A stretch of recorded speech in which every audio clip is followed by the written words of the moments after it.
Libra, hi! Welcome to Mr. Queen PH at ito ang inyong love reading for January 2023. This is a general reading, just take what resonates. Watch your Sun, Moon, Rising, Venus for other messages.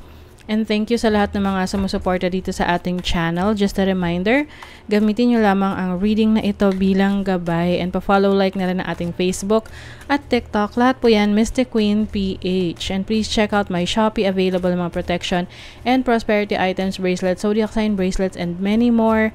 Link on the description. Ayan, so let's see. Libra, what's up with your love life? Ngayong January, love life ng mga Libra. Oh, someone is moving on. Moving forward, walking away. Meron ditong parang tipong naglayas or umiiwas eh. Pwedeng nagkaroon kayo ng conflict tapos instead na harapin mo yung conflict, iniwasan mo na lang. Okay, ano pa, Libra? Yes, you became so emotional. Yung tipong hindi mo kayang i-handle yung emotions mo. So, you decided to move away. And ngayon, nag-iisip-isip ka what to do next. Ano yung next move mo, yung action mo. You want change. Oh, okay. Meron ditong napagod na.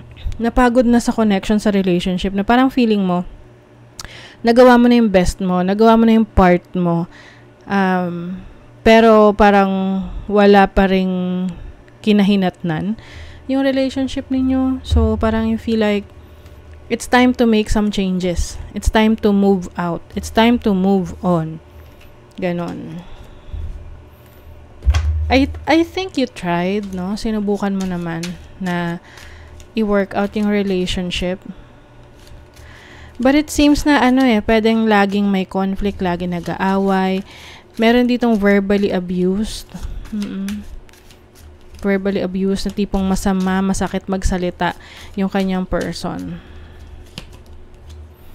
I'm not happy. I'm not happy. Karma, behaviors, people, and situation is playing a role in what's happening with me, and it's hard for me to see a way out. Oh, may frustration. Hindi na masaya. Pwede kasing nagiging cycle na yung problema paulit-ulit. Walang growth sa relationship. I feel the sexual energy between us, yet it's beyond physical attraction. It needs to be elevated to the expression of love, deep unconditional love. Okay, so I think yung iba sa inyo rito, more on sexual attraction nung una. And then after nun, na-fall, no? Na in love. And then ngayon, naghahanap, meron na ritong naghahanap ng deep connection, ng, tawag niyan, yung commitment sa relationship. And it seems na hindi sa kanya maibigay yon. You're projecting your own fears and limitations onto me. Go within to understand that you are seeing yourself, not me. Possible na may nagde-demand dito na, pwedeng commitment, assurance sa relationship. But I think, nung nagsimula tong relationship na to, no strings attached. Yung tipong walang ipapangako. Kaya lang, dumating dun sa point na nag-invest na pareho. Or pwedeng ikaw, nag-invest ka na sa relationship. Pero, parang kumbaga naghihintay ka na yung i-reap mo na yung rewards mo, pero parang wala. When we're talking, things just come out of my mouth, and afterward, I'm not even sure why I said them. Yes. So, may mga verbal abuse. Meron mga nasasabing masasakit na salita. And, minsan, kahit yung verbal, kahit hindi siya physical abuse, ano yun, nakakasakit pa rin yun. Ang tinitira nun is yung emotions, no? Yung mental health. There are messages being exchanged through music and movies. Listen carefully and trust what you hear.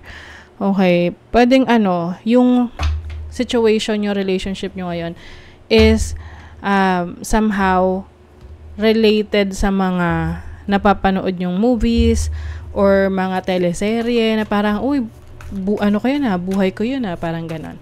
So, nakaka-relate kayo sa mga napapanood nyo na movies. Where is this relationship going? 7 of Pentacles. 4 of Pentacles.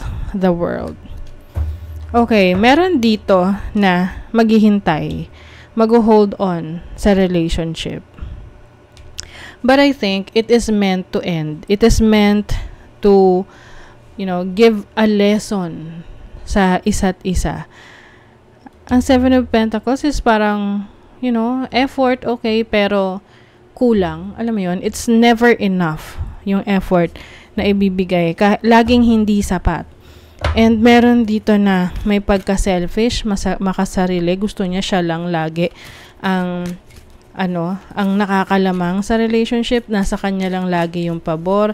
Siya lang dapat yung binibigyan ng attention. Siya lang. Parang merong taker dito sa relationship. And I think eventually, marirealize yon nung other person na siya na lang pala yung nagbibigay sa relationship. Act as if your partner is here, whether you have someone in your life or not. Act as if they are with you, so you will always consider them. So, yung iba kasi, akala nila, wala na silang ibang darating na person sa kanila. Kaya nagtsatsaga doon sa toxic situation or sa relationship na unrequited. Love who you are. You are divine, delightful, and deserving of the wonderful things life has to offer. Yes, love yourself. So I think you will also focus on taking care of yourself. Meron ka ng realization of your priorities, of your worth, of your values. Spiritual connection. A relationship has a connection that goes beyond this lifetime. So I think nanghahanap na kayo ngayon ng romantic connection na spiritual, na may pagka-spiritual, na hindi lang dahil kailangan yung isa't isa. It's about loving the person unconditionally, na meron kayong deep connection. So hindi siya yung mga shallow, mga mabababaw na relationship. I think you are you know what you want, and you know what you deserve. So, gusto mo, ganun ng klaseng tao yung makakasama mo. Okay? So, that is your reading, Libra. Kung nagustuhan nyo ito, naka-resonate kayo, mag-comment kayo dyan. Like, share, subscribe para lagi kayong updated sa ating mga readings. Thank you so much, Libra. See you again.